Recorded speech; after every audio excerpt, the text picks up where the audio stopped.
All right, why don't we start off with what you're doing? You're buying VIX call spreads that expire in September. Why VIX call spreads out of all things? Why aren't you looking at, the S&P or the triple Qs or maybe even the small caps, things that we more than likely are going to be impactable by what Jay Powell has to say?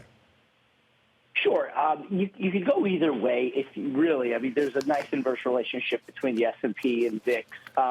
I just find, Frank, that the VIX right now is I would say, a touch lower than probably it should be with so much uncertainty going into such a key report, such a key event here with Powell's last speech in Jackson Hole. Traded about 16 on the VIX.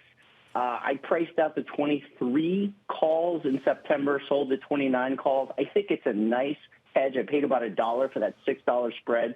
So, your max return's about $5 compared to that one. That hedges you through a bunch of events over, the next month or so. All right.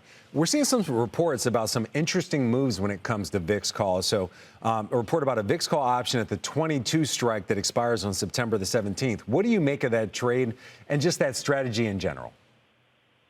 Well, I'm glad I have the 23 strike because if whoever bought those or whatever group bought those 22s would probably see my 23, 29 call spread profitable. I think there's a lot of concern out there.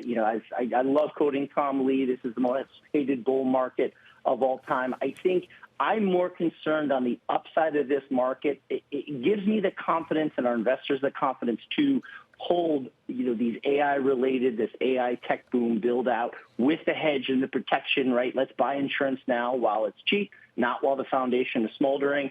I think there's a lot of upside, and it just gives people who are uneasy with so much domestic, political, global macro uncertainty, gives them the confidence to hold the portfolio. All right, so let's say we see a hawkish Jay Powell, or just not a very dovish Jay Powell. We just heard from our Steve Leisman talking about the outlook for a Fed cut really dropping pretty dramatically from the 80% down to about 70%.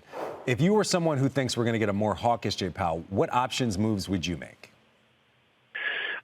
If we got more of a hawkish Powell, I think I have the hedge on already with the market sort of teetering now in August. Yes, it's August, and I don't think it's last August, if you remember that. That was much more of a swoon.